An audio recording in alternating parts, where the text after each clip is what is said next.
Welcome everyone to this webinar today, organized on behalf of the CESA Higher Education Cluster and under the Student Affairs Subcluster.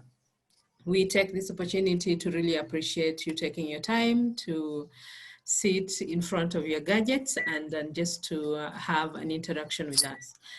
Before I proceed, I just want to let you know a few things that are happening during this webinar.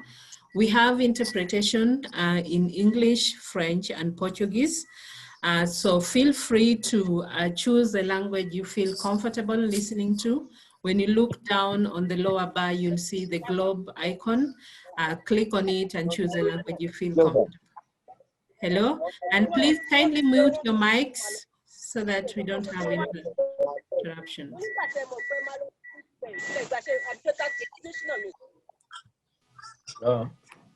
Kindly mute your mics, please, so that we don't have interruptions, unless you're speaking. So when you look down on the lower part of the screen, you'll see the globe icon. Choose the language you feel comfortable listening to. And during the interaction of the meeting, feel free to speak in any of the three languages because we have interpretation for the three languages. So that is one instruction. The next is, as I've repeated before, please mute your mic unless you're speaking so that we don't have interruptions in the background. Also, please don't enable your video unless you're speaking so that we have a proper way of recording this. Now, before I go on, also, we are recording this webinar. So in case your connection has problems or in case later on you want to listen to what happened during this event, you'll be able to, we will be sharing the recordings with you in all the three languages. So today we are focusing on the CESA in Focus, as I mentioned before. This is an online event series organized under the HACA2 initiative, and it is organized by AAU with the support of April Global and in closer collaboration with the CESA Higher Education Cluster. And most importantly, under the patronage of African Union Commission and also through the European Commission under the Africa-EU Partnership. So this is an event series that is part of a groundwork for development of a policy data unit in Africa, which will be a new approach to generate comparable higher education data across the continent, rooted closely on the continental strategy and the structures that surround it. This event will specifically examine the priority topics of the higher education cluster, and we'll have a common thread linked to data collection for policy making. We are in the third series, so we've done two before, there are three more. We've done three events. This is the fourth event. We have two more remaining, so please join us in the next event just to try to see how we've linked the discussion for data collection in the higher education of Africa in terms of policy. So before I go on, I will give the floor to our invited guest to give a short opening remarks. We have from the African Union Commission, we have Emmanuel Chigozie, who is here with us today. Kindly mute your mics, please. So I will give the floor to Emmanuel. Emmanuel, kindly have the floor. Thank you so much, Iyo. Good morning, good afternoon, depending on where you're joining from. My name is Chigozie Emmanuel Okonkwo, and I am with the Education Division of the African Union Commission. On behalf of my principal, the acting head of Education Division, Mr. Mash Hambani, it is a pleasure to welcome us and of course to give the following few remarks.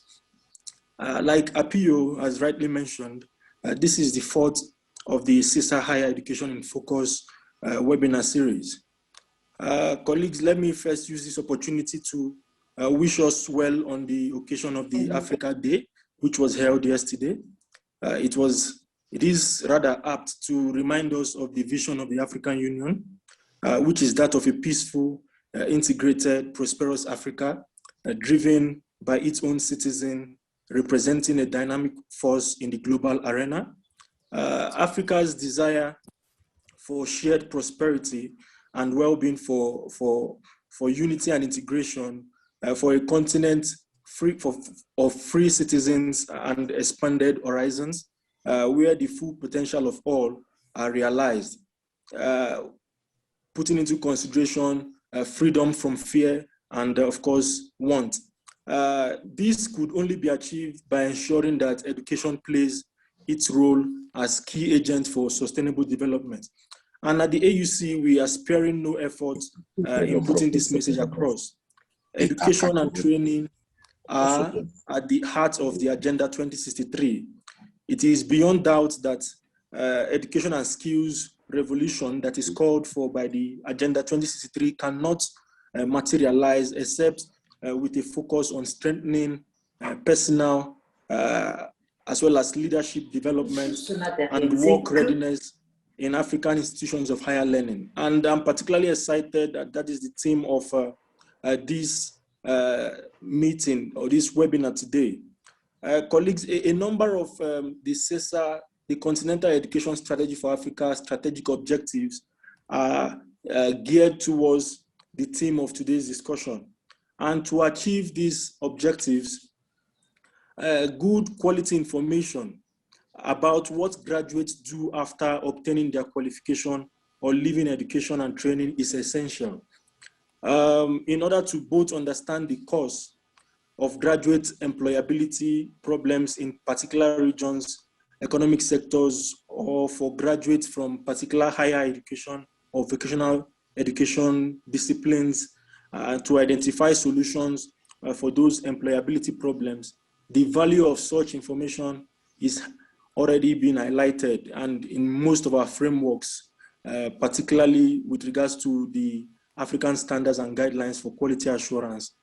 I know we would learn a lot from our speakers here today, and I don't want to waste much of our time. I also look forward to hearing the discussion on the subject matter, and I would like to urge us to contribute meaningfully to the discourse. But before I yield the floor, let me use this opportunity to thank once again our partners, the AAU, EU, and colleagues at Obre Global for this wonderful initiative, as well as, of course, the members of the CESA Higher Education Cluster. I thank you so much, Apio. Over to you, please. Thank you so much, Emmanuel. We really appreciate the support we receive from the African Union Commission and for all the good work you've done with the coming up with the Continental Education Strategy. And now, before I go on forward, I'll give the floor to one of our most important organizations, the Association of African University, to give a short opening remarks on this. So I'll give the floor to Jonathan, please. Thank you very much, Apio, and good morning to everyone. Good afternoon, wherever you are coming from. We at AAU are happy to be associated with this important activity within the Hacker Initiative.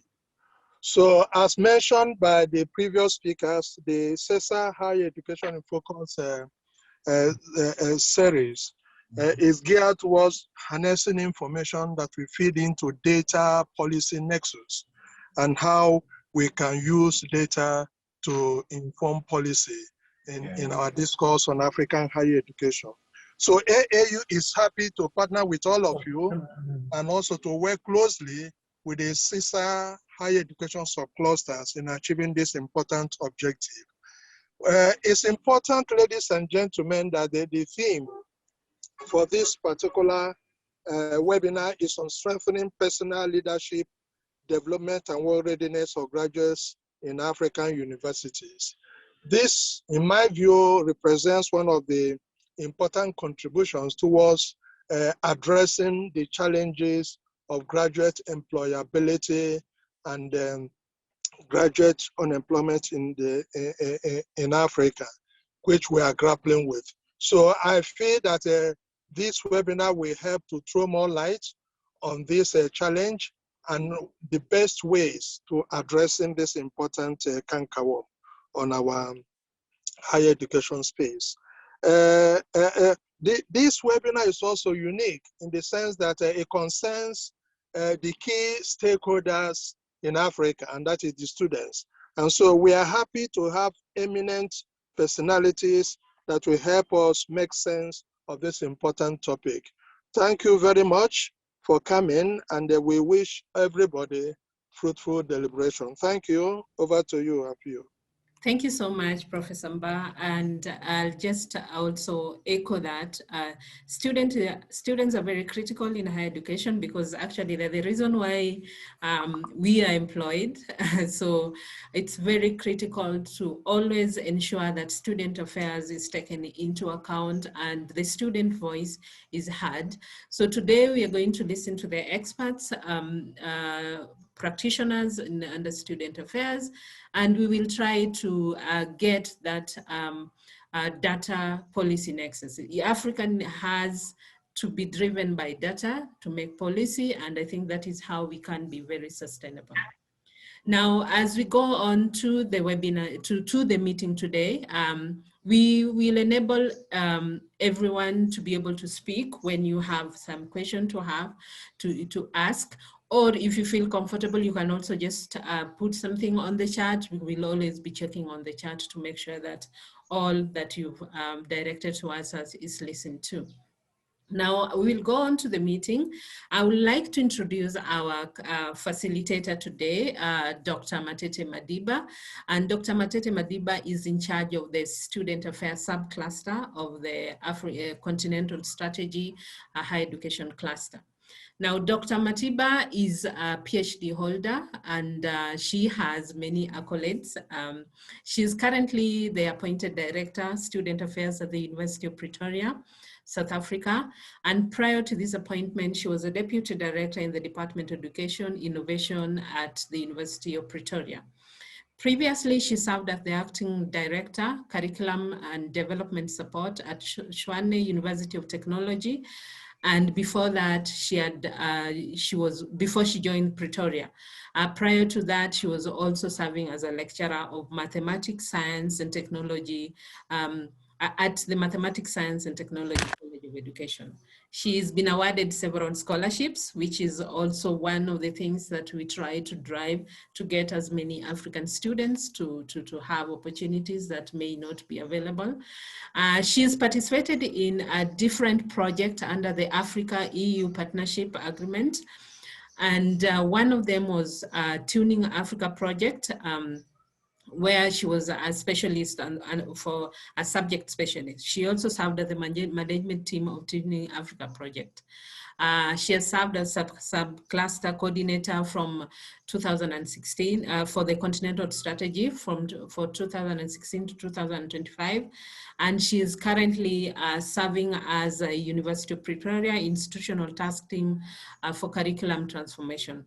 She is the chair of that committee, and she is a member of the National Executive Committee, serving as a research development officer.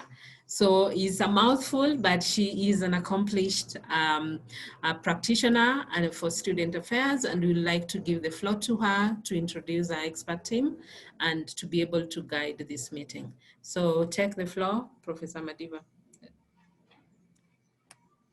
Thank you so much. It is such an honor to talk to you, and thank you for joining. We do have a panel of speakers that I will introduce shortly.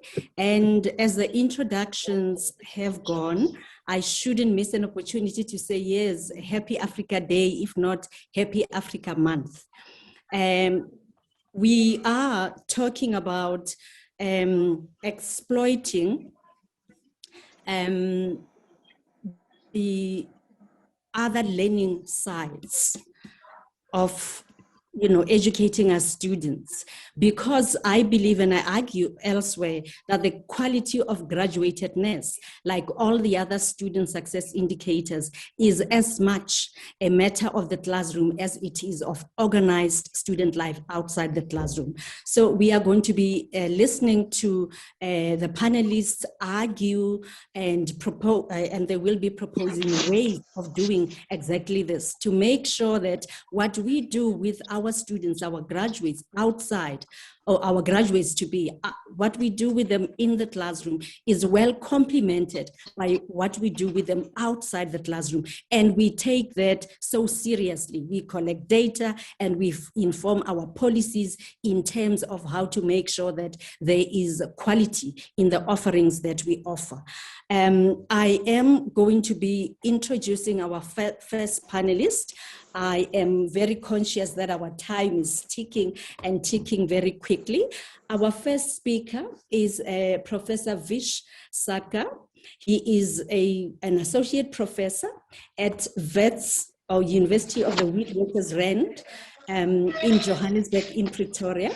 And he is an associate professor of international relations and principal investigator for emancipatory futures studies in the Anthropocene at the University of Wits, South Africa. He also edits the Democratic Marxism series and has published on Africa's political economy, democratic politics in South Africa, and on the empire, transnational alternatives, and global emancipatory ecology.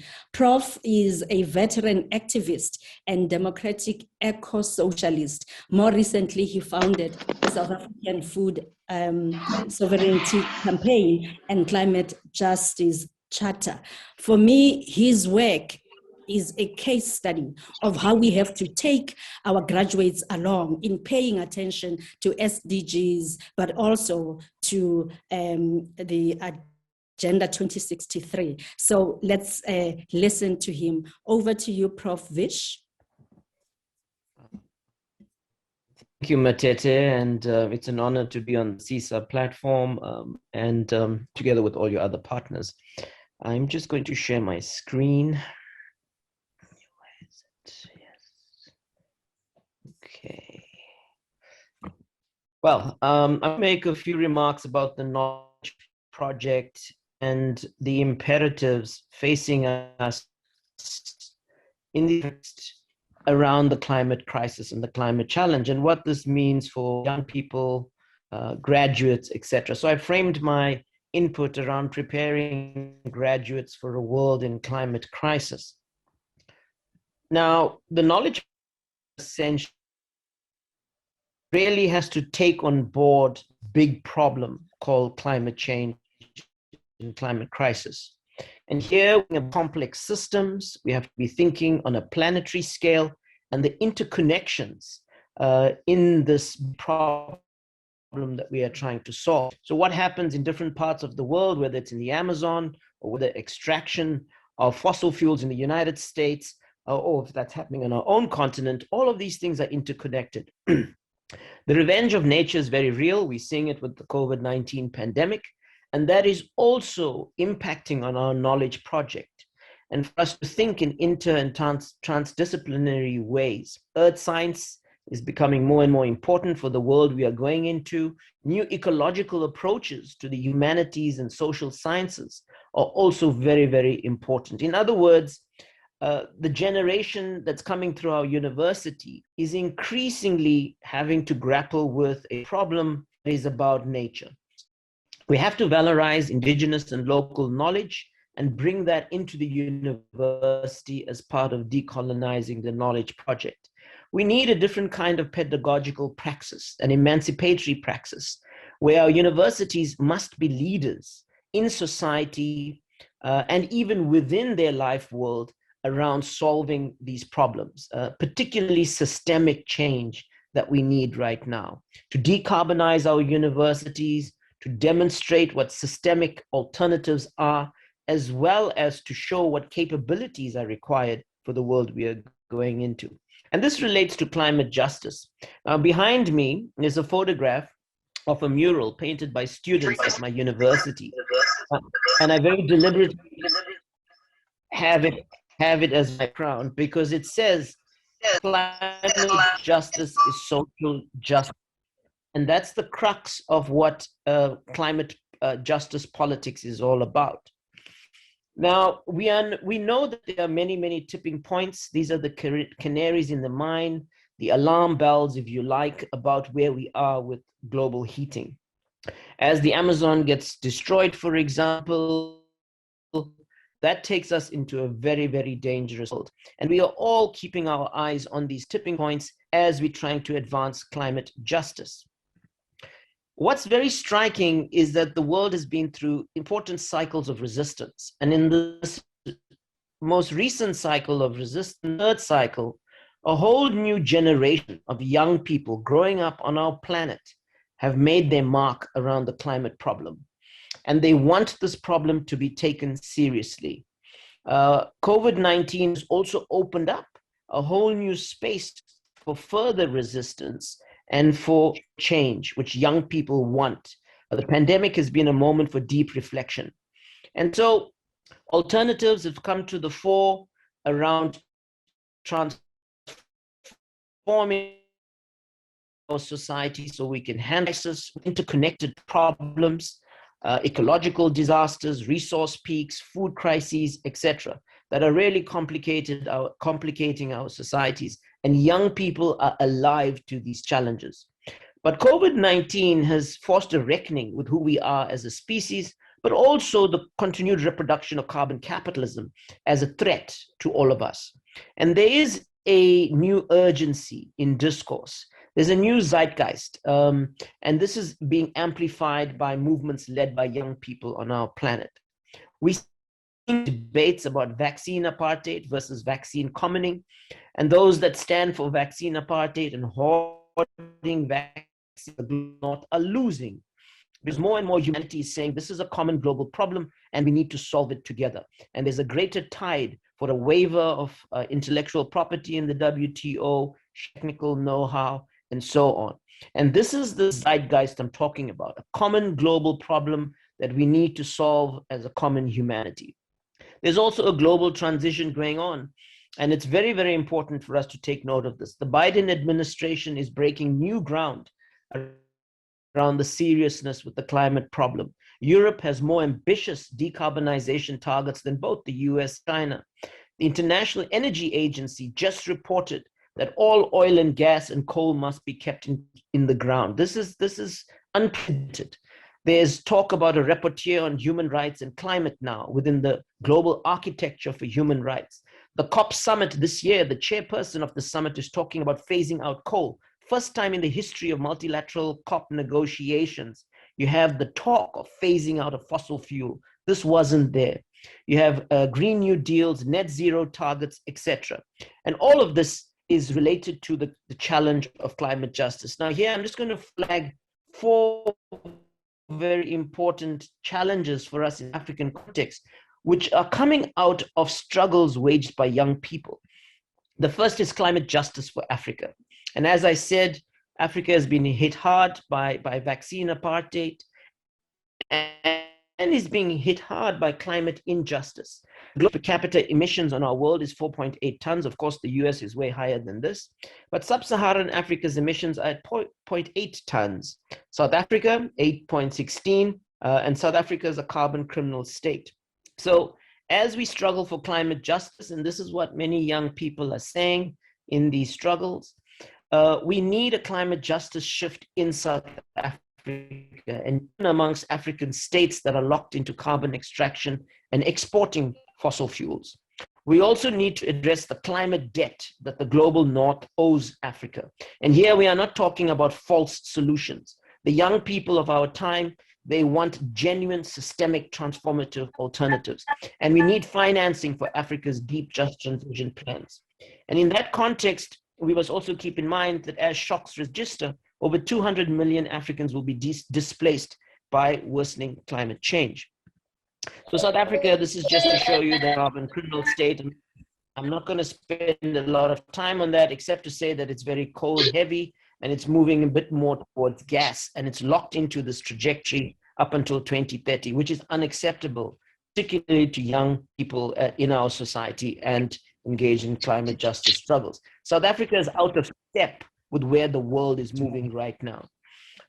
Africa, in terms of carbon, this is what the footprint looks like in terms of extraction. 10 countries at the vanguard of oil and gas investments, etc. This is not the future for our continent, and young people are making this point very, very strongly. These extractivist societies really have to go. If you look at the climate risk index for Africa more generally, already climate shocks are registering in terms of floods, in terms of droughts, in terms of cyclonic activity, and this is having major implications for our continent. Southern Africa as a region is heating at twice the global average. So when we overshoot 1.5 degrees Celsius this decade, Southern Africa will be at 3 degrees. At 3 degrees, most livestock cannot survive. Our crops, our cash crops will be stressed, etc. And we are basically entering a period in which there will be extreme weather shocks. Basically, the climate forecast for Southern Africa is a drier region and probably not livable many of them. So very important socio-ecological systems are going to be stressed and are imperiled by further heating. Food systems, water systems, etc. And we've seen that during the worst drought in the history of South Africa, which is not over yet. So the second very important challenge is, how do we think about a climate justice deal for Africa? There's a lot of talk about a Green New Deal, but climate justice is even more transformative as a perspective. We are saying ground this in radical Pan-Africanism, this problem, global solidarity. It's a common human problem. And what should an African climate justice deal be all about? Yes, we must end structural adjustment debt. We must end a green revolution that is not working, that is displacing most of our peasantries. We must ensure that the global north pays its ecological and climate debt to us. We must end carbon lock-ins, all the divestment in some of these fossil fuel economies on our continent. We must defend the commons and commoning and demilitarize Africa. Many countries in the context of war are militarizing relations for continent. We're seeing what's happening in Mozambique. We must bring forward emancipatory African thought, addition of alternative thinking in our continent on self-reliance, on delinking, Ubuntu, and more. We need to start thinking about systemic adaptation systems as part of this African climate justice deal, disaster management capabilities, developing climate science, and more. We need to be, in our national context, be alive to the importance of climate justice. I mean, 3 million people were displaced by the cyclonic impacts in Mozambique alone. Now, what is the justice for those? They didn't cause the problem, but yet they faced greatest harm. Now, similarly in South Africa, there's a very acute awareness that given our history of apartheid and the inequalities that are there in our society, those most vulnerable, workers, the poor, grassroots women, rural communities, they must not carry the price of climate injustice. And this charter comes out of a process of activism in South Africa, largely led by young people, students. As I said, the mural behind me was painted by students when we took the charter to Parliament. The charter is very, very clear, and it talks to a new imaginary of alternatives that young people want. They want climate jobs. They want zero waste. They want food sovereignty. They want a commitment to defending biodiversity, and so on and so on. Public transport, clean energy, public transport, eco-housing. These are the answers coming from young people, that generation that's now seized with the climate problem. There are various tools around this. I'm not going to waste time. 238 organizations in South Africa that support this. Again, many of them are children and youth organizations championing this initiative. I'm finally going to end with this issue, which is around transforming our food systems. And our food systems have to change because they're implicated in the global climate problem. And here the idea of food sovereignty is very, very important. We need to re-agrarianize the world through food sovereignty, agroecology, and commoning. And here in the African context, it is very, very important for us. As I said, the Green Revolution is not the answer. Not everything that Bill Gates and capital brings to Africa is good for us. We must ask critical questions about all of this. And right now, food sovereignty is very important because not only can it mitigate emissions, it can also draw down historical emissions. If we transform our food system, we can tackle the problem head on. It's a solution. And if you look at where we are now in terms of global politics, I'm not going to spend time on this, but global agriculture contributes about 40% of emissions. We have 60 years of soils left for us. And so I just want to conclude with this, which is what we are doing at our university, building food sovereignty at our university, building a food commons. This is our food sovereignty. It's mainly for our hungry students, but we are flipping this problem on its head. We are building a food commons where we are now actually, I'm missing a meeting right now, where our university is agreeing with us that they must roll out more gardens across the university. We build a food commons, fruit tree forest. Whoever's hungry can have an apple. Whoever's hungry can pluck a whatever, a vegetable, etc. And so the university is committed to rolling out 100 new trees with us. We have a communal kitchen. We have a farmers market inviting local small-scale farmers in and around Joburg, etc. We have chefs coming to help our students understand how healthy food can be prepared, etc. But the bottom line is that the university is demonstrating that it is a climate justice leader. In the midst of COVID-19, what we were doing in Wits and other parts of the country has also taken off. There are many, many examples of this kind of hub building, ending hunger, and so on, coming to the fore. And basically, the university is demonstrating, both in its inner world, but also more broadly in society, that we can have another approach to hunger. We can have another approach to decarbonization. We can have another approach to being zero waste, and so on. With that, I'm going to end, and thank you for your time. Thank you so much, Prof. Vish. You have shared with us the vision that we should be carrying into the future. And it is a challenge, especially for student affairs practitioners. The argument is we cannot confine this knowledge and the skills that should go with it just to, in the formal classroom. We have to make sure that as practitioners, we stretch, if you like, the canvas outside the classroom into all the other sides of learning.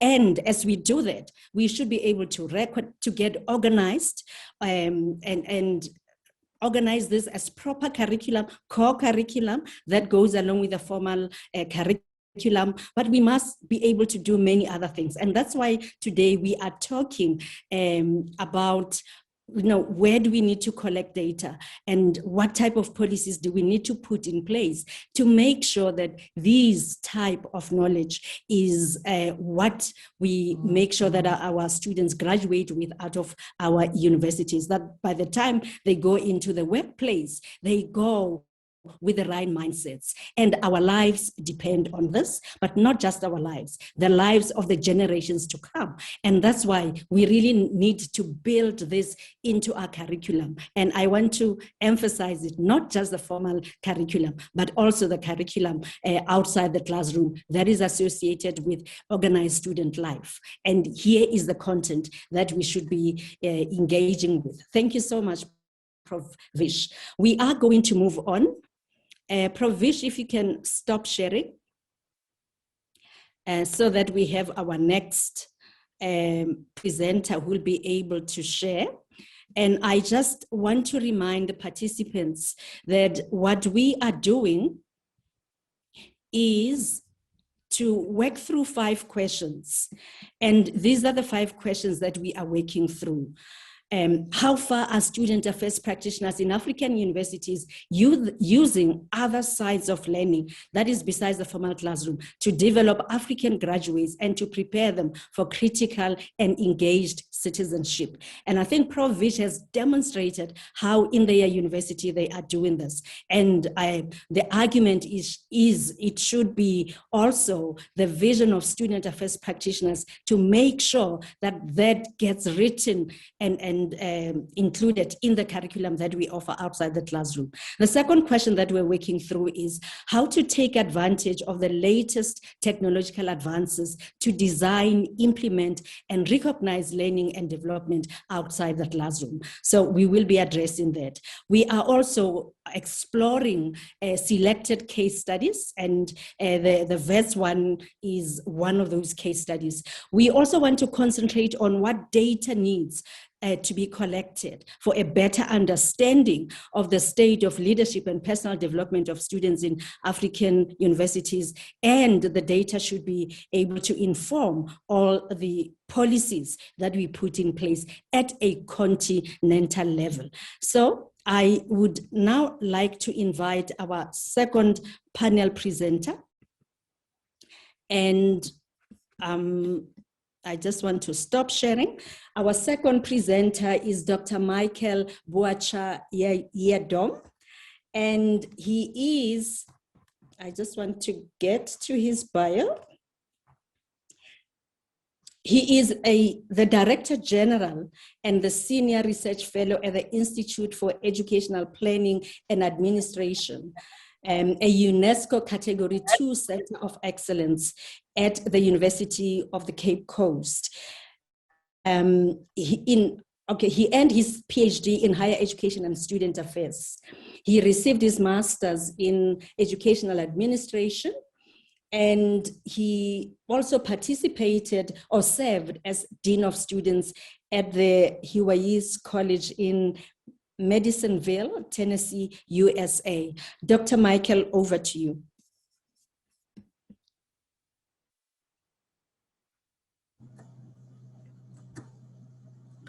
Thank you very much, Dr. Madiba, for the introduction.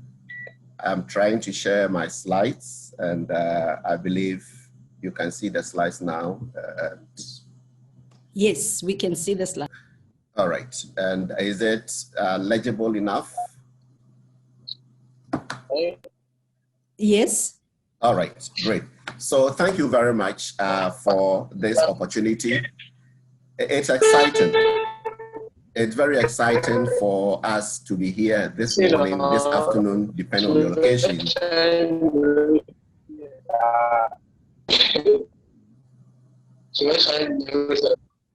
To look at issues relating to the theme for the webinar, personal leadership development and work readiness of graduate students. For the next 15 minutes, I'll be leading the discussion, providing some data, recommending some data that we can use for evaluation and improvement, so we are able to develop graduates who are ready for the global world.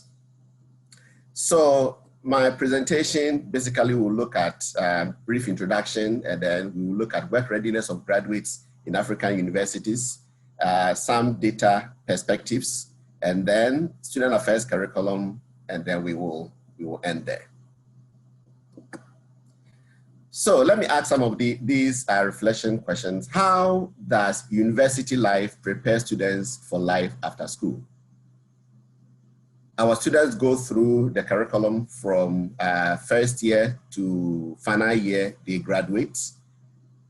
How does the university life prepare them for life after graduation? And then how should university life prepare students for life after school? So the big thing for us is the difference between how it is done and how it should be done.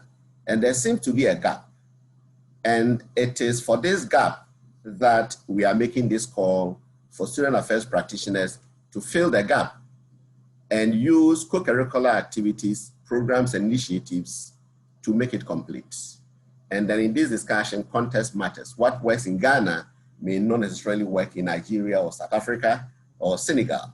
What works in the United States or Europe may not necessarily work in Africa. So context is important in this discussion. So let's look at work readiness of our graduates. What does the world require? What does Africa require of our university graduates? The world, Africa, require our university graduates to demonstrate character, to demonstrate integrity, to demonstrate honesty wherever they are. And this must be done while they are in school. We must prepare them to be able to demonstrate this character that we expect from them before they graduate. How do students change in the university, and how do the changes take place? How do they move from one level to the other? How do they develop self-confidence? How do they develop interpersonal relationships? How do they develop integrity? And how do these changes happen? Most of the time, they don't happen in the classroom. Most of the time, they don't happen within the main formal curriculum. And that is where we come in as student affairs practitioners, student affairs scholars, and student affairs administrators. We must provide that additional alternative to complement the formal curriculum, so we can prepare our students for what we expect them to demonstrate. So we can prepare them for what employers are looking for. So what data are we looking here? There are a lot of data within our universities, within our institutions. So we must effectively and efficiently document and utilize existing data. We have data on student performance. We have data, some data on students' involvement in clubs and other societies on campus. We have religious ones. We have other social ones. How are students involved in these activities? How are we documenting the activities and the projects that they are involved with? Project DEEP was an initiative of a group of researchers in the United States. They came together and decided to, that was in 2002, decided to and describe what strong performing institutions do to achieve their noble level of effectiveness. And they selected a case studies of about 20 high performing institutions just to discover and document and describe what they do to achieve their very high performance. And it came up with a lot of indicators as to what we can do. And I'm just making reference to this document that exists. The study took about 3 years. It was published first in 2004 and also in 2005. And many researchers in student engagement studies and student involvement studies have referred to this document. But again, let us not forget that this was within the context of the United States.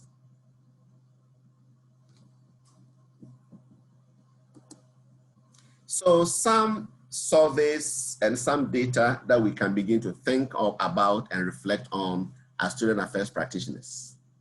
One is student satisfaction survey. In fact, last year, a team, myself and 2 other colleagues, researchers at the University of Cape Coast, we won some little grant from the University of Cape Coast Directorate of Research, Innovation and Consultancy to conduct some pilot study on student satisfaction. So we did the work, it's been completed, it's been accepted for publication, and I believe that very soon the published work will come out. But basically we looked at 3 key areas. We looked at student satisfaction of residential services, we looked at student satisfaction of academic services, and we looked at student satisfaction of issues of security and safety. And the findings were revealing. The point I'm making here is that student satisfaction collects in-depth data of student satisfaction with their educational institutions. So if we want to improve what we do for our students, we need to begin to document the extent to which they are satisfied or not with what we are providing, so that it could be a basis for improvement. Of course, you do this with a data collection instrument, and then as I indicated earlier, you get a lot of feedback for improvement. And then studies have shown that students who are more satisfied usually are more successful, they perform better, they graduate on time, and they go out as graduates ready for Africa and also ready for the world. So one area that we must begin to think about is campus-wide student satisfaction survey, and I'll highly recommend that the student affairs cluster of CESA begin to look at some of these surveys that we can conduct to get some data to help us improve what we do. The second one is student engagement survey. Now, what does student engagement survey do? It looks at the extent to which university students, usually undergraduate students, actively participate in various aspects of their higher education experience. So how are they involved? What are they doing? Which projects are they involved in? Who is facilitating these projects? Who is providing the platform for students to get engaged in these areas? And let me give a very basic example. We have about 168 hours within a week. Now let's assume that our students are taking about 25 hours of credit every week. They spend 25 hours in a classroom learning and going through facilitation of various academic programs. And then studies have shown that our best students use almost the same number of hours as they spend in the classroom for private studies. So if they are spending 25 hours in the classroom, we are assuming they are spending additional 25 hours outside the classroom on various assignments and all that. That makes it 50 out of the 50 hours out of the 168 hours they have in a week. Let's assume they spend 10 hours a week sleeping and resting. At 10 hours a day, sleeping and resting. So within the week, that is another 60 hours. If you add that to 70, if you add that to the 50, you are around 120. Give them another 10 hours for other activities, you'll be around 130. We still have about 38 hours or probably more left for students to be able to use for other activities. How do students use these extra hours that they have? That is where we come in as student affairs practitioners. We need to regulate and support students to use the remaining hours that they have within the week on productive activities and engagements. And that is why it is important for us to begin to look at some of these surveys to have data with respect to what they are doing. And it will help us to identify aspects of campus experiences, both the curricular and co-curricular, that can be improved through changes in policies and practices. Some of these things cannot happen. We cannot achieve anything if we do not tackle it from the policy level. And then this leads us to the big conversation of student affairs curriculum. If we want to be recognized as student affairs practitioners, and we really want to show that we exist and we are visible and we have some initiatives to complement the formal co-curricular activity, then we must begin to come together and find a way to formalize what we do with our students. So then the language, the term student affairs curriculum comes into play. I will begin with only 3 functional areas of student affairs. So residential education, career services, and then campus engagement, campus community engagement initiatives. As we plan for programs for students within the residence hall, let us begin with a plan. What thematic areas are we looking at? What are the objectives of the program that we want to roll out? What are the specific learning outcomes? What are the evaluation processes? And then do we allocate time for students to reflect, go through reflection after we have completed the program? And if we're able to document this, present it at the various academic boards for approval, then it becomes a formal document, so we don't have situations where we just do things very relevant and yet they are not properly documented, and our academic departments see it as, we used to call them extra curricular. Now we are insisting they are co-curricular because they are not extra. They add and complement to what happens in the classroom. So we need to begin to have African Student Affairs curriculum. And as I said, I will recommend that we begin with 3 key areas, develop the document, and I know the Student Affairs cluster of CESA will take this initiative. So we have a document to share, and various African countries can make it DS specific to their countries. Even though we may have broad objectives and broad learning outcomes, we can still tailor them down to make them country specifics depending on the needs of specific countries. So this, I believe, must happen. And as we do this, we'll be able to get some feedback, data-driven feedback to help improve what we do in student affairs. So some reflections. What campus features, and this could be policies, this could be programs, this could be practices, enhance student experiences. Are there policies on our campuses that we believe enhance student performance? What are the programs that enhance student performance? And what are the practices? Let's think about them, let's document them.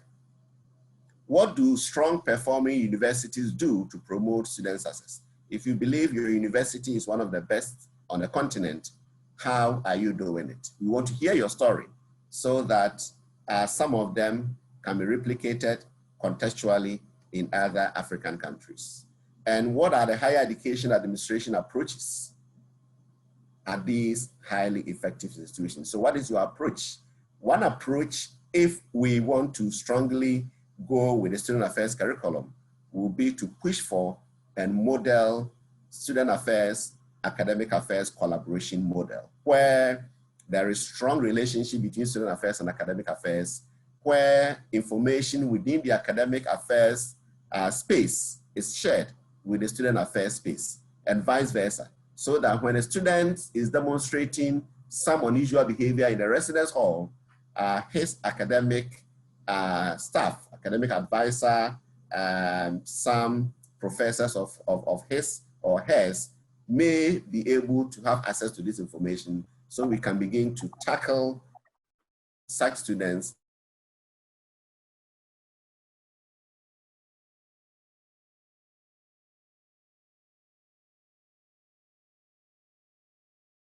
to think about, one model for us to begin to think about more seriously. So at this point, please round up. I think I'll be bringing my discussions to an end. But for me, the take home are 3 key areas. How are we doing it, and how should we do it? There seems to be a gap, and student affairs professionals must be ready to fill that gap with formalized student affairs curriculum, where we have very specific areas relating to objectives of what we do, learning outcomes of what we do, so we can evaluate our programs, initiatives, and activities based on the learning outcomes. In that case, when students are changing based on our programs and our curriculum, we'll be able to document that, we'll be able to observe that, and we'll be able to do it well. The second one is for student affairs practitioners to strengthen their research capacity so that we can lead this process of some research agenda. We must have a research agenda as student affairs practitioners. And even though we will be working collaboratively with faculty, with academic colleagues, we must strengthen our capacity in research. We must be able to easily conduct relevant data, collect relevant data, analyze them professionally, systematically, and be able to solutions from the analysis for what we do. Thank you, Dr. Michael. Finally, we can do it, and I believe that the time is now. Thank you very much. Thank you so much. You have spoken to the data that needs to be collected, but also the curriculum that needs to be documented when it's planned, when it has outcomes, and when it has, when evaluation has taken place. And I think these are the commitments that we need to make in institutions, but we need to think about how do we also do it at a continental level? What data do we need to collect to make sure that student affairs practitioners are doing their part in equipping our students for the Africa we want? If they are really maximizing their opportunities of using this other sides of learning to prepare our graduates for the world outside the formal classroom and outside the university. I would now like to invite the next presenter, and he is Mr. Kwesi Akwasem. He is a student. He works with the Directorate of Research and Academic Planning of the Association of African Universities, AAU, as the head of Student Affairs and Programs Officer, with keen interest in designing, implementing, and managing capacity development in programs in teaching, learning, research, faculty, students, and community development in African higher education. Over to you, Mr. Kwesi.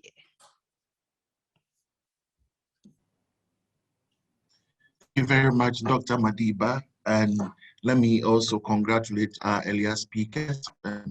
We've received very remarkable messages today, and my task is very simple, just to look at some of the policy implications of all that we have discussed in relation to strengthen personal leadership development and work readiness of our graduates on our continent. So just move quicker. All right, so I'm just going to tell a short story and then we'll move on. And I'm just comparing the student of yesterday and the student of today. And it's very much important that we need to understand the characteristics or background of these students. So I just like to my father and I. So my father went to university when he was approaching midlife, and almost like 40 years. This is not peculiar to him. At the time, he had most of his colleagues entering universities at the same time. At the time, he was gainfully employed. He was married with 2 kids, and still enjoyed the support of the extended family. He had good social support system, I might say, and a sense of community. And all other things being equal, he was emotionally, physically, mentally, economically, culturally, socially, and if you want, psychologically ready for university life.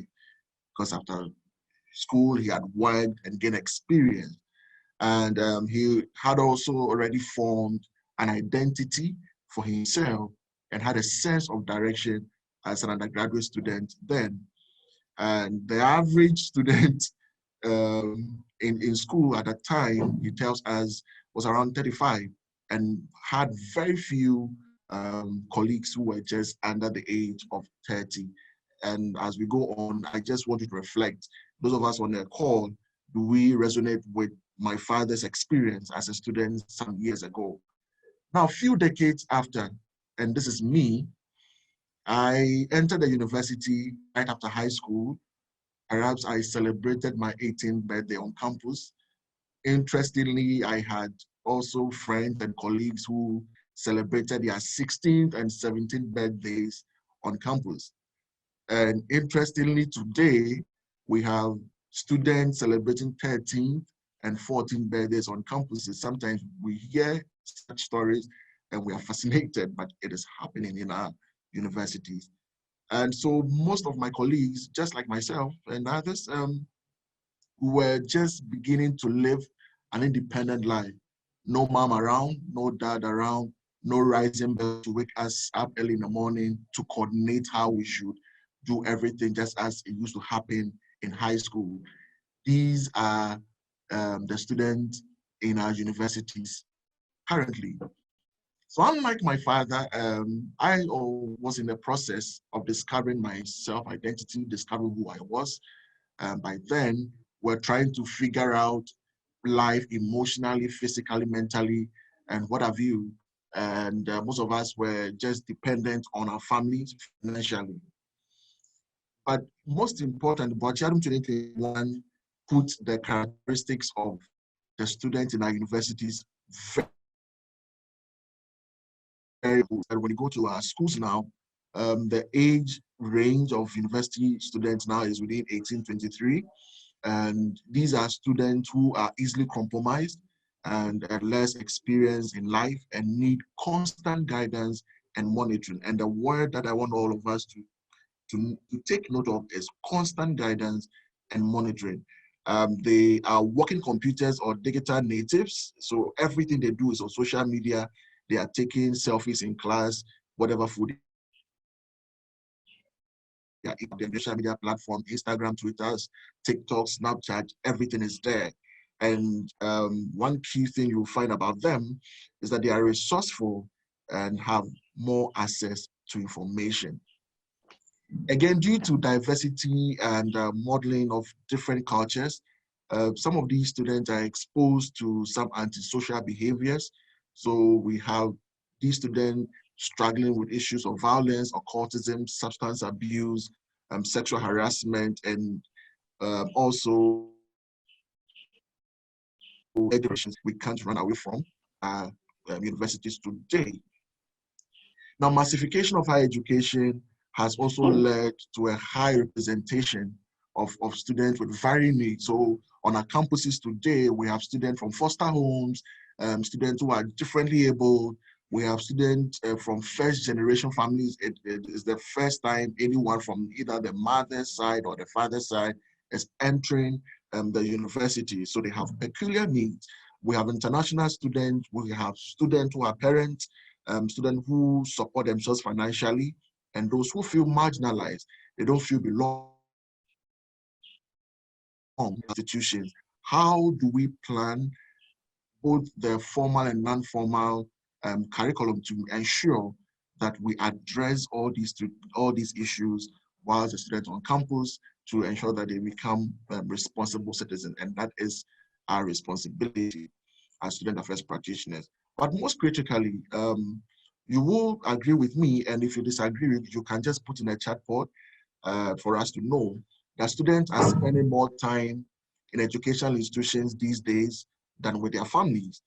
And so the parental responsibility of grooming children and raising responsible adults now lies in the corridors of our school system, especially at the university level. If you have 13s, 12, 14s entering into the university, then we should understand that we have a huge responsibility as university managers. So then there must be a paradigm shift in student affairs administration my father enjoyed years ago, and what I even enjoyed, and what the current generation may be enjoying. So we've had Dr. Madiba, we've had Dr. Boachi Adam telling us about the classification of student life on campus. And we need to understand that when you pick a student life on campus, you can just break it into two. We have what happens in the classroom and what happens outside the classroom. So what happens in the classroom is being facilitated by the lecturers. I'm going for a lecture, I'm doing a presentation. And what happens outside the classroom, which must be also well coordinated, are being facilitated by student affairs practitioners. So do you see that happening in your university? Do you see that happening in your institution? And most of the time, the quality of these two paradigms determine the success rate and the quality of the graduate we churn out. So it's also something that we need to take into account, into consideration. How do we strengthen personal leadership development and work readiness of our graduates? And these are some of the policy implications that we want to drum and ensure that as a continent, we begin to reflect on these things as practitioners. So the call, because we are student affairs practitioners, we want to look at ourselves first, and the call must be on us as practitioners. And what we are saying is that every full functioning university in Africa and beyond has either an office of the Dean of Student Affairs or the Division of Student Affairs. And the division supports the educational mission of the university and enables. It's not only about the cognitive domain is not only about what happens in the classroom, but what happens outside the classroom is very, very important. And the Student Affairs Division does that through programmatic support and others. And so the division is very important in every university across the continent. And the division in some institutions are well coordinated. Some even have sub-units. You have the careers and guidance centers. We have the counseling center. We have the dining residential, the health, and others. And they work collectively to promote the optimum development of students. But unfortunately, when you come into African universities, per the work we've done so far, you find out that sometimes we operate in a very disjointed manner. So we have the counseling center having its own mandate, the health centers having its own mandate. We have the office of the dean of students who just looks at issues of residential facilities, issues of student elections and what have you. So we miss that kind of fluidity in the way they work to make sure that they support students efficiently on campus. And this has been a major setback for us as student affairs practitioners. So what do we need to do? And that takes us to some policy implications that we need to look at as practitioners. The first, I call level 1, is intentionality and understanding. And Dr. Boache Yadom clearly mentioned that we need African universities to understand that student affairs practitioners or the division of student affairs plays a critical role in the university setup. So we need to be very much intentional about student affairs practice. It is not just one of the things or one of the departments in the university, but if we understand that what happens outside the classroom carries weight as well, be purposeful and strategic about student affairs in educational planning. So when you go to the Western universities, it is the core of educational planning, and you can never do without. So what do we do? The second level I also propose that we look at is the restructuring of student affairs in higher education. So every university across the continent must have a fully functioning division of student affairs. And this must be a requirement for university accreditation. When our university is up for accreditation, it is very much important that we look at what happens in the student affairs division, because it contributes immensely to the overall development of the student.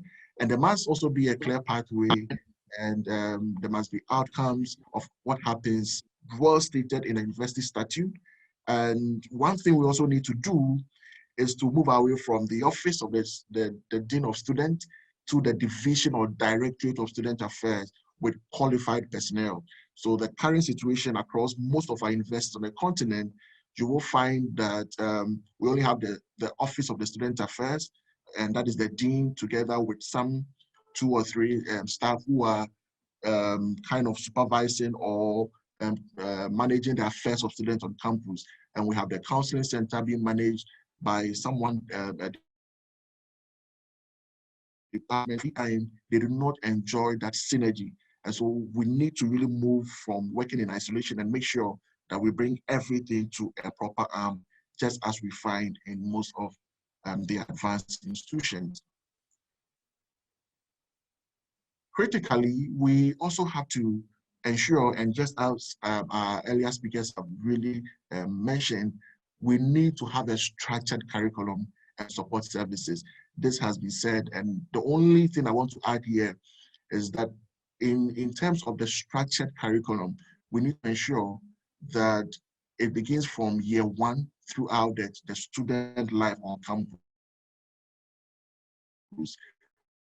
What happens in our universities is the students are being admitted, they go to orientation, and after orientation, 2-3 weeks, they're on their own. They try to figure out how life must be for them on campus, and all that they concentrate on is how to go for lectures, write quizzes, write exams, pass, and that ends it. But we must be intentional and design curriculum that will ensure that the students stay on campus from first to final year. It's something that is going to add up to the student development. And that is very crucial to us as well. So we must deliver need-based student support services that promote the health, the physical, emotional, social, financial, academic or psychological well-being of our student. And one innovative thing that currently those of us in Ghana have seen has to do with one of our universities who they decided to really create long vacation jobs for students who are unable to pay their school fees. So when every student is gone home, if you have challenges with with the payment of your fees, the university has designed some internship or vacation job for you. You stay on campus, you work, and then you're able to pay your fees for the next semester. And this is really innovative. That is what we are talking about as student affairs practitioners. So at the continental level, we need a harmonized out of classroom curriculum. And Dr. Bachiadom rightly mentioned the curriculum. We are talking about co-curriculum. We need to have a handbook that spells out how we should run our student affairs offices. What are some of the indicators we need to pay attention to as student affairs practitioners? I like the level 4 issues of professionalization. When you go into most of our universities on the continent, we have the vice chancellor or the appointment committee appointing the deans and the leaders or the heads of departments, and student affairs is one of them. So most of the time, we do not pay much attention to some of the critical background knowledge, the academic qualifications that these student affairs practitioners or heads must have.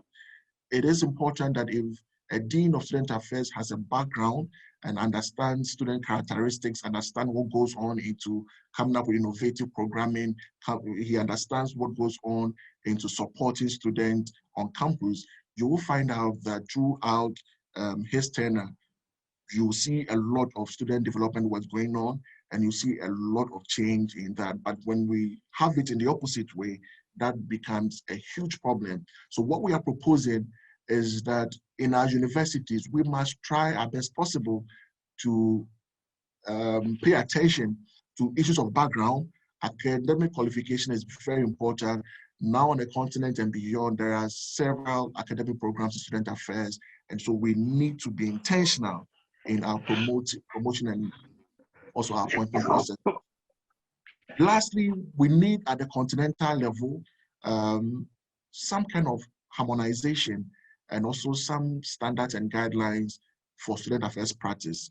And then also the need for a professional network that looks at issues of qualification frameworks, issues of certification. If you want to be a student affairs practitioner, what does it take for you to be a student affairs practitioner?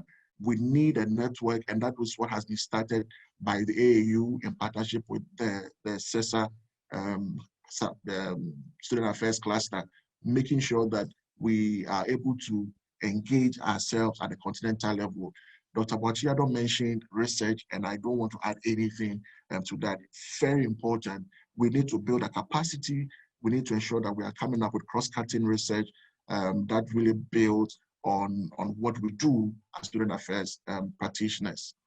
In conclusion, I make it very simple that any university that is intentional, purposeful, and is strategic about student affairs or student development, any university that prioritizes in-class and out-of-class student engagement and has a structured curriculum or curriculum for both engagement, has well-resourced division of student affairs with qualified personnel, and an aligned word is qualified personnel, will obviously, you see the fruit, it will translate to quality graduates that university churns out annually.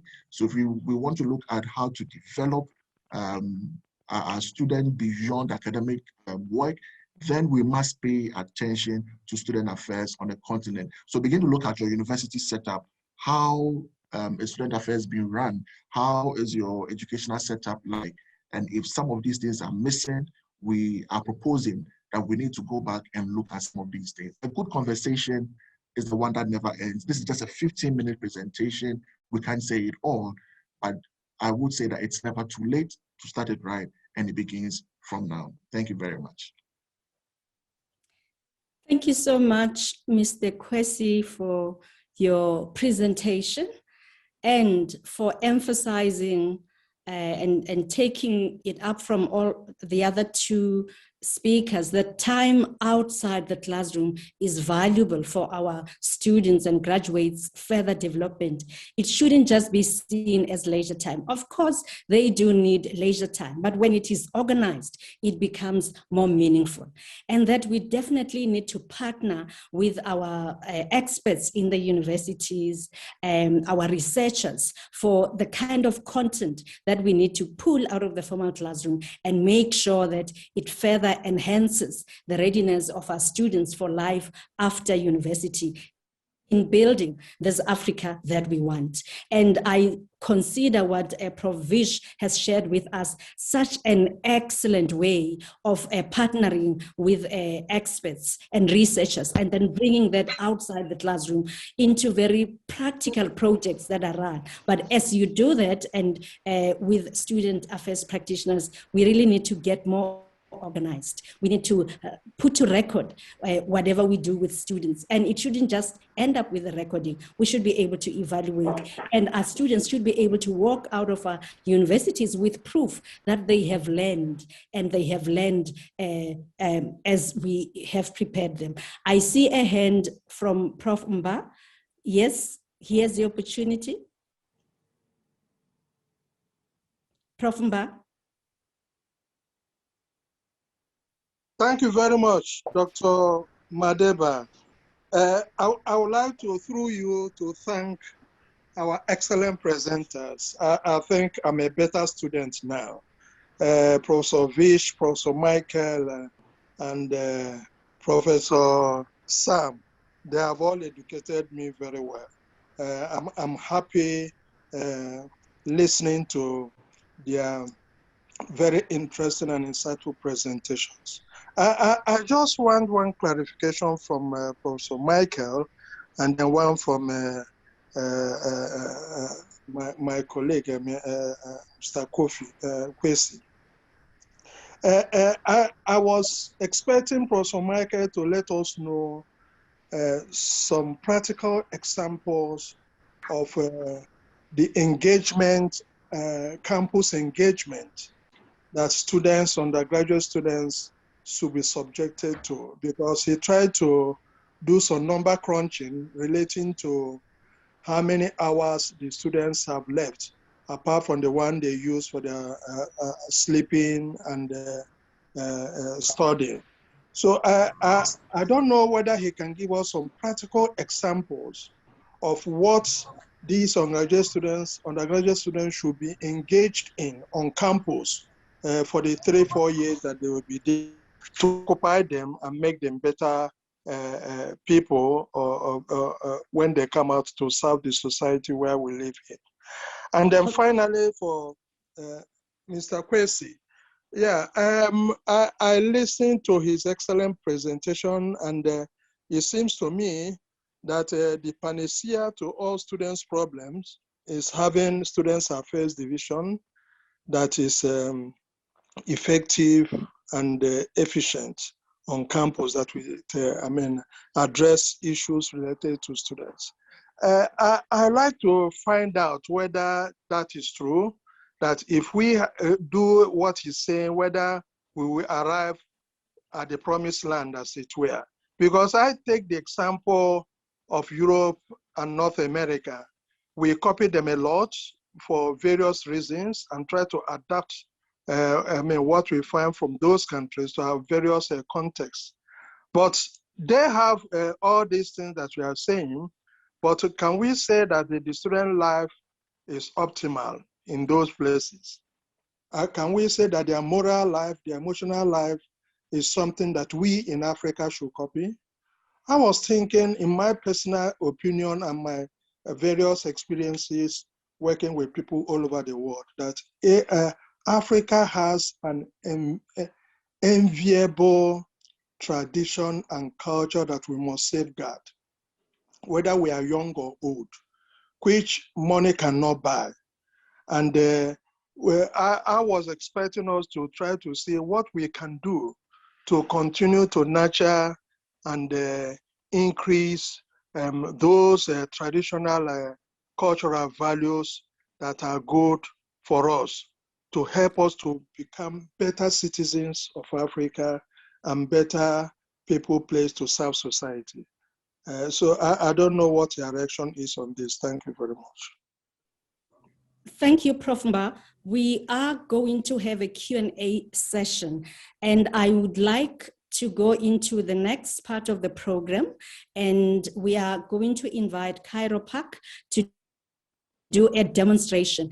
And this is to lay the argument on the table that as we organize the curriculum outside the classroom, as we become intentional about it, we need to use the kind of resources that can help us. But for Prof. Mba's questions, please take note of them, the presenters, and we'll be able to deal with them and more. And I hope you also heard when Prof. Vish talked about decolonization and bringing in indigenous knowledge into our universities. And I guess this is what Prof. Mba is alluding to. But first, let's look at how we can make our lives easier by incorporating technology into helping us to plan and implement a curriculum to develop our students outside the classroom. We have a demo here, and it is based on a real course that we offer here at University of Pretoria, meant for girls. And this is about a way of contributing towards gender parity, to make sure that women are not always left out, because when you look at leadership positions, we still celebrate the first woman who gets into this position or the other, because the numbers are still very less. So we are, as part of making sure that our graduates become ready, we've partnered with an international movement that runs a course for women students to prepare them as leaders when they graduate. But the essence of the demo is to show how technology can help us do a sterling work in driving this type of curriculum. Cairo, over to you. Thank you, Dr. Madiba, and thank you to everyone for having us here with you today to present on this platform. It really is an honor. So I'm here today to present to you the Canvas LMS, and to specifically talk about how Canvas LMS can help support you in planning, delivering, and evaluating your student affairs co-curriculum. A little bit about Canvas. So Canvas LMS is a cloud-based LMS, and it's been voted one of the best LMSs globally and adopted by a number of different types of institutions, from schools, TVETs, and higher education institutions. So it's got quite a far reach globally. So I'm going to take you through, from the planning perspective, Canvas LMS and how it can help you ready your curriculum for delivery. So what we're looking at here is the course homepage. And what your course homepage does is it helps engage student curiosity in your curriculum. Now, there are many tools available in Canvas, and one of the great things about this LMS is it's very flexible. So it can support a variety of teaching and learning strategies. So this homepage acts as a dashboard for lecturers and students. So we are in teacher view at the moment. So what you're seeing are a lot of tools. I have my teacher to-do list. Here it tells me if there's grading that needs to be done. I also have this coming up area, which is a summary of my calendar, telling me if I have lecture sessions upcoming or any other events. We also have an embedded video here for our students. And video content is always great because it does help different types of learners engage with content. So that's our homepage. The next component I'm going to share with you is the modules area. Now, this is where you would organize your learning for students, and these modules can be laid out however you like. You can use a topics format, and you can also use a weekly format.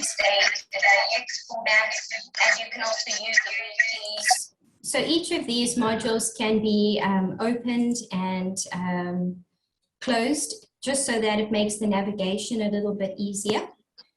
What you can see here is each of these modules has been locked. So students have to complete session 1 before they're able to move into session 2. So in terms of planning your curriculum, you can really structure how the students move through your content and also guide them through that as well. So those are the prerequisites. Another fantastic feature is the calendar tool. So if I open that over here. And here you can see it can just help me as a lecturer plan the different types of activities that are upcoming. It also lets me see if there are any assignments due. Here in these grayed out blocks, these are sessions that students can book with me as their teacher. These are one-on-one sessions that students can access from their calendar. So this is a fantastic tool to encourage student engagement with their lecturers, and also a student support tool as well. So quickly now moving on to how Canvas LMS can help you deliver your curriculum. So particularly for the Student Affairs co-curricular, we're going to focus on making content engaging and accommodating diverse student learning needs. So in that, I'm going to focus on different collaboration tools within Canvas and tools that help empower the student voice in the learning process and create dialogue between the lecturer and the student. So one of the first features that I'm going to show you is the discussions feature. And I'm going to show you 2 different types of discussions. So here you can set up any discussion you like. These are facilitated discussions that your lecturer or course lead would set up. In Canvas, there's a tool where you can design interactive videos. So here you can see I've included a video, and then at a particular point,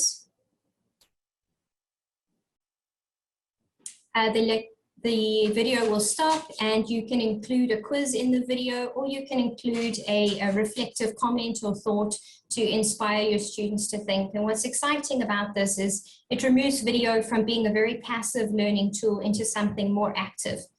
And in this particular activity, we've asked students to watch the video and consider the questions and then write responses to those questions. So that's one type of discussion that your students can engage with. And the second type I'm going to show you is a group discussion. So here you can divide your students into groups, and you can decide how many students you want in each group. And the students can then go away and have discussions in each of the groups, and you as the lecturer can move between the groups freely to see what students are discussing and contribute to their discussions, and perhaps provide more guidance if you feel that's necessary. Another really fantastic collaboration tool is through our Canvas assignments. So I'm going to show you here a media submission. So there's multiple different submission types, which is particularly exciting for a co-curricular, because often students are not submitting theoretical submissions. They're often needing to perhaps go out into industry and record an interview perhaps that they've had, or other video submissions. So here, a student has submitted a video recording, and I'm able to view that. And as a lecturer, I can provide my students with comments here. I can upload an attachment. I can even record myself, giving the student feedback. So instead of doing written comments, I can record myself a video. I can record a voice note as well. And then another exciting tool is that you can do voice annotation. So if you're on the go and you just want to write something to your students without actually having to type, you can use this tool, and it adapts to whatever language you might be speaking. And then that populates in the comment box over there. So what's exciting about this is if you as a lecturer post a comment on a student submission, the student can reply to your comments and you can have a dialogue with the student, which is nice because it encourages the assessment to be part of the learning process instead of just a simple evaluation of. So the next feature I'm going to show you is also in the assignments area. Canvas has also got a rubrics tool, and what this does is it makes the marking process easier for lecturers, and it also helps students understand what types of feedback they've gotten and what areas they should look at improving in the future. The last collaboration tool that I'm going to share with you is the use of virtual conferencing in Canvas. So Canvas integrates with all the virtual conferencing tools. Here we've included a Zoom lecture. So if students click that button, it'll open up the window and they'll be able to join their Zoom meeting. And you can also integrate Teams or Skype, whichever video conferencing tool that you are using at your institution. So that's the delivery portion. And now we're going to talk about evaluating your curriculum. So from an evaluation perspective, as a lecturer, you're able to view all of your students' progress. So here we have one student in the course. We can see how they've moved through the content.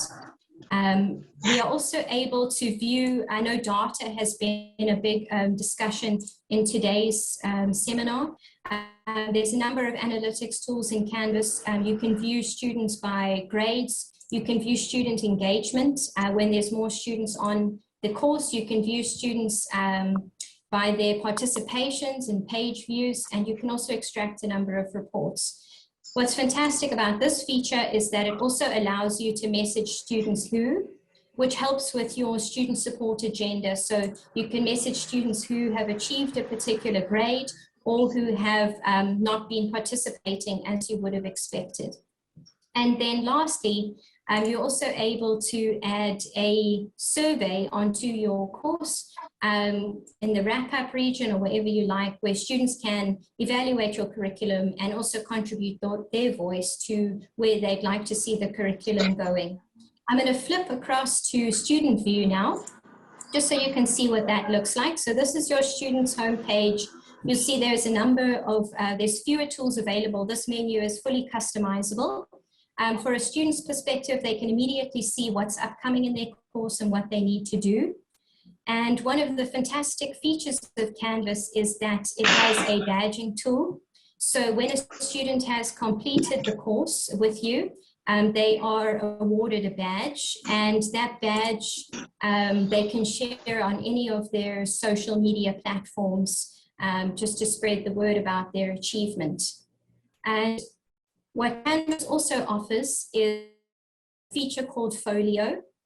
And now Folio is like a LinkedIn platform where students can build a repository of all of the work that they've done, whether it be video submissions or file submissions. And it ends up being a portfolio of their work that they can use to submit to future employees and just to showcase what they're capable of when they're moving out into the world of work.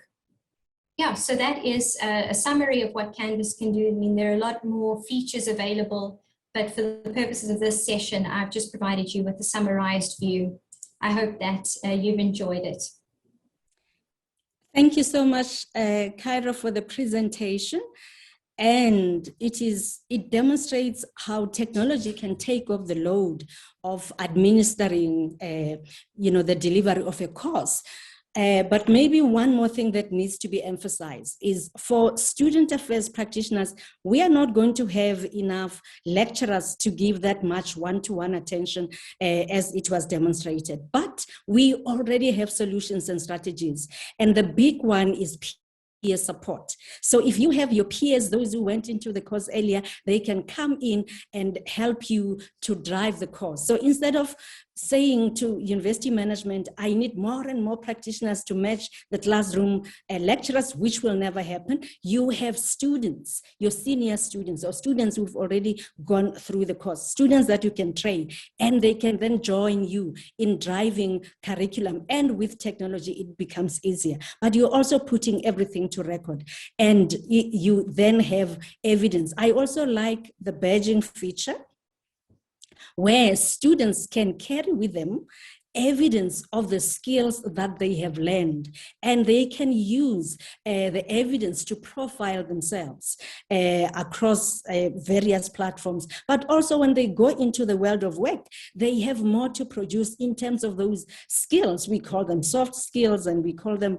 those graduate attributes. We use different terminology, and at times my biology marks might not indicate that in the process I also acquired conflict management skills, team skills, and all those other desirables. So badging is one of those processes where students can carry evidence electronically around their profiles and to indicate who actually provided the badge and which skills the student got through. And that's why we need to talk about assessment and evaluation following the kind of standards that are useful. So thank you so much, Cairo, for the presentation. And I can't emphasize it enough that this is about demonstrating that as we organize our curriculum outside the classroom, must also make use of technology. And technology is advancing not for us just to be, observers, but also to use it and also find innovative ways of using it to make our lives easier. I'm aware that some universities at the stage in mental health, in student affairs, and their student counseling or mental health divisions are going after bots, robots, and they are making sure that they extend their hands to support students in building, for example, a resilience toolkits. If I just want to know, without even consulting an expert, how I can manage my anxiety and what are those symptoms that I need to be aware of and how to manage. You can talk to a robot, all of you. And through the services of a chatbot, you can end up accumulating a mental toolkits to help you through. So indeed, technology is here, and we must be able to exploit it to be able to do the kind of work that we want to do and deliver. I now want us to go into Q&A. Please mute your mic, Mr. Mohammed. Please mute your mic. I want us now to go into a Q&A session, and we will take 10 minutes on the Q&A. And once we are done, we are then going to discuss a poll, because we'd like you to help us and through a poll to indicate which are those big data moments that we need to create continentally, and those policy lines that we need to pursue continentally for us to make sure that in what we do, especially in student affairs, prepares our graduates to be able to build the Africa that we want. How do we make sure that we make them ready? So we will be asking you to complete a poll, but before we do that, this is the moment for Q&A. We will watch the chat. You can type your question, comment in the chat, or you can just raise your hand, and then we will be able to an opportunity. And let's start off with what Prof. Mba has already raised. And he raised questions for Kwesi and for board chair. And I would like you to respond. And Prof. Vish, I hope you're still in the meeting. And I think you also have a response to provide, given what you also shared with us earlier. So can we start with Dr. Michael? And then we have Mr. Sam following. Over Thank to you very much. Thank you very much, Dr. Madiba, and thank you, Professor Mba, for the question. So, Professor Mba requested we share some examples of some areas of engagement that we can help our students to get involved with. And also, he had a question, an issue about contextualizing these activities. So some examples. community service is very African. Africa has a tradition of supporting communities. In fact, even farmers in many of our communities, they come together, go to one person's farm, get it done, move together to another person's farm. These things happen in Ghana and some African countries. So community service is traditionally an African thing. And we believe that student affairs professionals need to create a platform as simple as an office or a desk where students can go and sign up for various community service within the communities. As simple as identifying areas where students can go and serve. And if as a policy, universities, African universities can make it as part of their graduation requirement for students and graduate students to complete a number of community service hours as a condition for graduation, then at the policy level, we are making a headway. So my point is that community service is an example. It is African, it is part of our tradition and culture. We can also come out with leadership development opportunities for our students. Again, leadership development is African. Even within the chieftaincy institution, we have people who are potential chiefs, heir to the throne, spend time with chiefs and at the palace to learn how to do it. So leadership development, mentorship are all African concepts, African practices that we believe student affairs professionals can initiate for students to be involved in. There are many student-initiated opportunities in our various campuses. Let's enhance these student-led opportunities, student-led projects. University of Cape Coast, for instance, we have about 7 communities around the university. These communities, there are primary schools and junior high schools within these communities. One problem with some of the schools has to do with reading ability of some of the lower primary, upper primary students. Is it possible for us to remind our students to come together, spend time in some of these schools, 1 hour every week, and help these little kids to read? These are all opportunities that are around that. But student affairs professionals must facilitate for these things to happen. And then, as we said earlier, come out with learning outcomes, objectives for these activities. So I think I've been able with content and also some examples that we can all be involved with. International service learning is another piece related to community service, but with service learning, both the person offering the service and the beneficiary go through some fulfilling moments when reflections are done. So all these things are opportunities, and there are many of them around. Thank you very much. Thank you so much. Mr. Kwesi Sam, over to you. All right, thank you very much. Just to follow up where Dr. Boitier ended. So one critical area that we also need to look at has to do with university student partnerships and relationships. And that happens most of the time, making sure that student affairs practitioners are able to organize career-focused services for students. So throughout your 4-year stay on campus, when we have practitioners who are engaging industry players, organizing such fora, organizing such seminars and conferences for students on campus, it serves as an opportunity for them to gain certain skills, certain knowledge that they will need to work out there. Further to that, you could also create internship programs. In advanced universities, the Student Affairs Office does that, ensures that internship programs are well coordinated and students are able to have opportunity to work with industry players. In terms of entertainment, just as we said, students must have some leisure moments on campus, but how do we coordinate them? How do we ensure that beyond all that happens on the campus, it is responding to certain needs of the student?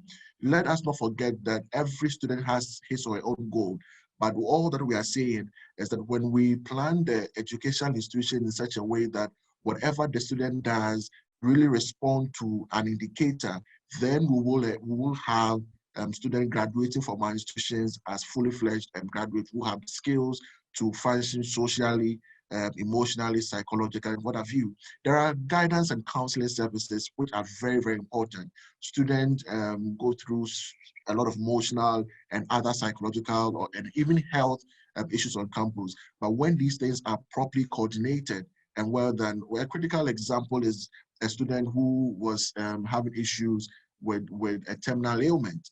And it had to take the counseling centers, it had to take the student affairs practitioners to really provide that adequate service for the student to go through his academic program successfully. In the absence of that, it may be difficult. We have issues of students committing suicide, students going through a lot of challenges that are in the purview or that are in the scope of what we do as student affairs practitioners. Just to the question of Professor Imba, and once again, Prof, thank you for that. We are not professing that once we have student affairs directorate fully functioning in our universities, we will cease to have problems.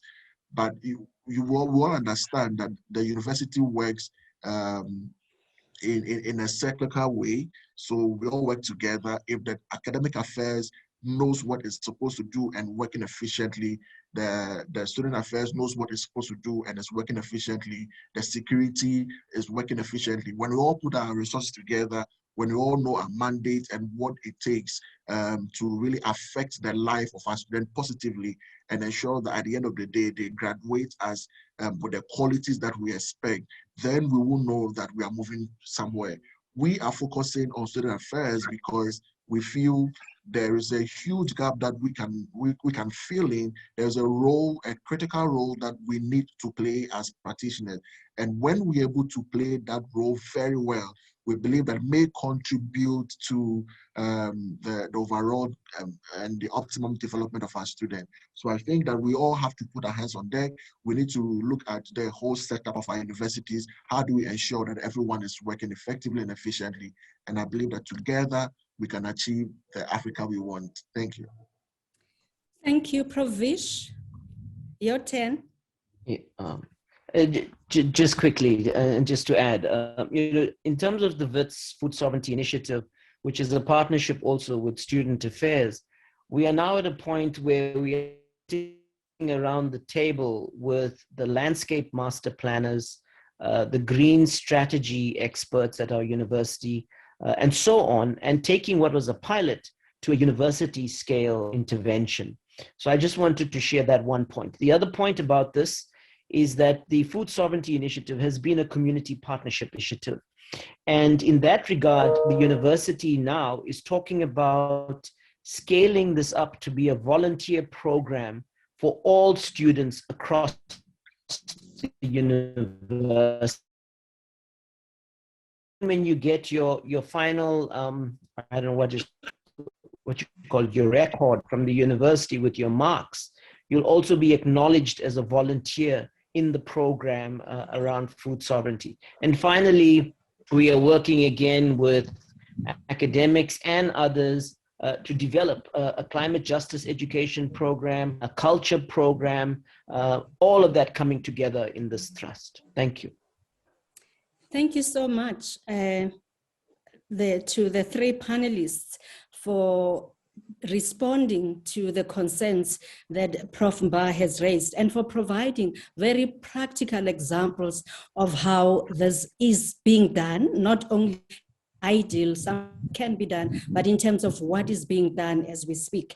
And students sign up for these community engagement projects. When students sign up to participate in the food sovereignty project at WITS, I would like to see them badged. I would like to see them walk out of the university with something beyond what they write in their CV, what they personally type. There must be a university endorsement, recognition, and acknowledgement that they have participated, because this is definitely a way of students saying, here we are prepared to develop, and we want to get out of universities ready. So they must be recognized. And that is why I find technologies such as badging extremely useful.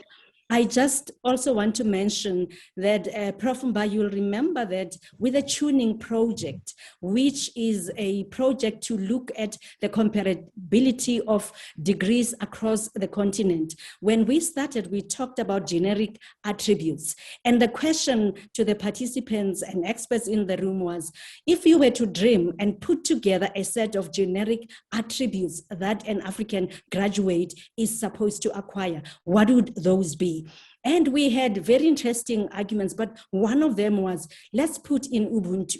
An African graduate must graduate with this philosophy and a mindset almost, which should turn into a lifestyle of caring about the next human being, because you are, or I am because you are. And if we manage through our in-class and out-of-class curriculum, for example, to help our students understand how to value the humanity around themselves, their own humanity and the humanity of others. But that also extends to, doing what is right to earth, to the climate, if you value the humanity of others. And if we build that into our curriculum, and if student affairs practitioners, for example, take this African philosophy very seriously, Ubuntu, and fortunately, there is a lot of scholarship around it, we can use it to decolonize how we've been thinking about even our graduate attributes.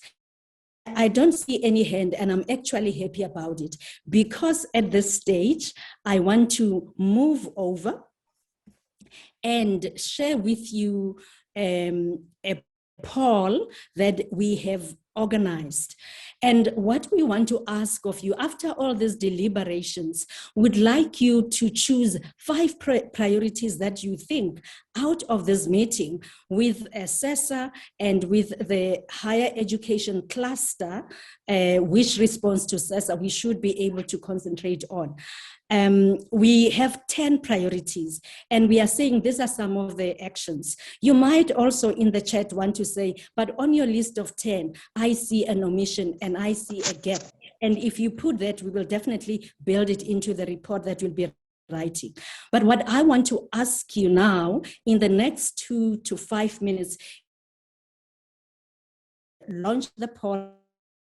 I would like you to choose 5 priorities that you think we should concentrate on and mobilize through the envisaged policy unit to make sure that across the continent we get our hands dirty and do some work to really pull student affairs from where it is and elevate it to the place where it should be for the benefit of our graduates, but not just our graduates, as a way of making this significant contribution towards building the Africa that we want. So we are saying in the poll, would you consider a continental student satisfaction survey a priority? Should that be put in place? This is about data collection. Or should we add a continental student engagement survey? The two are different, and I hope through the deliberations you were able to get the difference. Or should we work on continental standards for provision of student support services? Continental standards on how student support services should be provided? Or should we work on continental professional standards of the student affairs practitioners? Which of these do you consider a priority? And you have to choose 5. Or should we talk about the continental student affairs curriculum outcomes and just, put it out there, of course, do some work and scope out continental outcomes and then say, these are the kind of things that we should be working towards? Or should we talk about a continental student leadership development program outcomes for the student leaders that go through our universities? Or should we talk about or focus on developing a continental evaluation instrument for student affairs provision at our institutions? Or should we work towards putting guidelines in place for the use of technology in student affairs? Or should we work towards a recognition system and incentives for institutions and student affairs divisions who make sure that their student development outcomes incorporate SDGs and Agenda 2063 and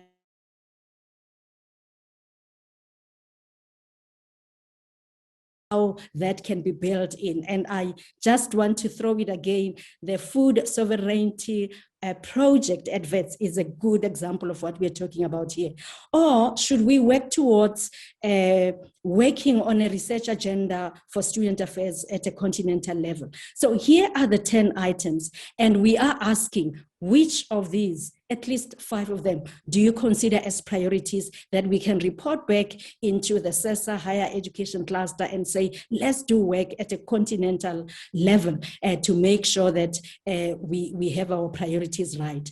So I am going to launch the poll now, and I am asking all of you in the room to choose 5 priorities, and we are going to put this in our report. But if you have anything that you missed, like I said, please put it in the chat. We'll also take that into consideration in our final report. So can you please choose any of the 5? I hope you're able to see the poll. It has 10 items. Choose 5 priorities. Will you please do that? We do not have a lot of time. We have to end up the seminar at 1. And in the process, as you are busy choosing, I just want to thank you as participants for coming on board. I see that there's also a comment that we should even consider a certificate of attendance for this. This is a vote of confidence in the kind of value that you found, and we really appreciate that. To the presenters, the panelists, well done. We can't thank you enough for preparing and for sharing with us those insights. To Obriel, who organized this whole endeavor, you know, from the start to finish, we really appreciate your work and the assistance that you have provided to us. And to Eiffel Corp and Cairo, thank you so much for coming on board with the demo. For all the other partners who are working around the CESA strategy, a big thank you, especially to the Association of African Universities for organizing this series. I find it personally really helpful, and I believe we will continue to engage at a continental level to make sure that we get our hands dirty, but we do our contribution in building the Africa that we want. 1 more minute to go. I am going to end the poll because I want to share with you the results. Eloy, are you able to see how many people have participated so far? Sure, yes, we can. Okay. So far, 30 people out of 63. So can the rest, please? 31. Yes, please. Please, yeah. Please, So please. we're still at 50%. Yes, we want each one of you as participants to let your voice be heard. We are going to write out a report, and your voice should be heard in that report. And what we are saying is, what are your top priorities out of this list of 10? Please choose 5. And if you have gaps, we will check in the chat room what you are saying. But out of this 10, please come on board and choose your 5. Can you please continue to do that? We would like all of you, the 60 of you, to participate, please. We have, I guess, 45 seconds to go, not much. I still see that we have 34 attendees who have participated, which is 55% of those who voted. Can you please come on board? We are about to end the poll because I want to share the results with those who've taken the trouble to participate in the poll. Okay, I am now ending the poll. I want to share with you the results. We are still at 34, which is 55%, or 7% participation. If you want to click, you've chosen and you want to click submit, please do. This is a second for you, not even a full minute. Okay, I am ending the poll. So if you haven't submitted, it's a pity. Here are the results. The one with a red line is the highly chosen one, a continental student engagement survey. And I want to see if I can scroll down, and I can't scroll down. Maximize, you can maximize the window and then you're able to see. Okay. Can you maximize for me? I'm clicking everywhere. Has it maximized? No, it hasn't. And I can't see an icon for that. But I see that a student satisfaction survey has also got a 51%, 54% for the standards for the provision of services and the standards for the professionalization of practitioners. We will surely write up a report and we will share it with you. Yes, those are my closing remarks. Apia, will you please take over and close for us? Thank you, Professor Dr. Madiba, and thank you everyone for being with us for these last 2 hours. We really appreciate, and we would like to get to have more engagement as we go on ahead, especially in terms of the continental education strategy, and especially in this higher education cluster. Now we appreciate, and we want to, as we mentioned at the beginning, we still have 2 more events to go. We have an event coming up on 10th of June that will look at academic and an industry, the link between academia and industry, and we have another one coming on end of June on leadership. So please join us. We will keep on reminding you to join us. But Dr. Matiba, we really appreciate. Dr. Michael, Sam, we really appreciate your time. We appreciate the African Union Commission, and we appreciate every practitioner within the continent that is willing to give a voice and to enable us to have data policy oriented based on the data that exists within the continent. So thank you, and we really appreciate that, and have a good day or a good morning, depending on which part of the continent where you are. Thank you so much. Thank you, thank you. Thank you to all. Thank you. Bye, Michael. Thank you. Goodbye. Goodbye, and have a lovely time.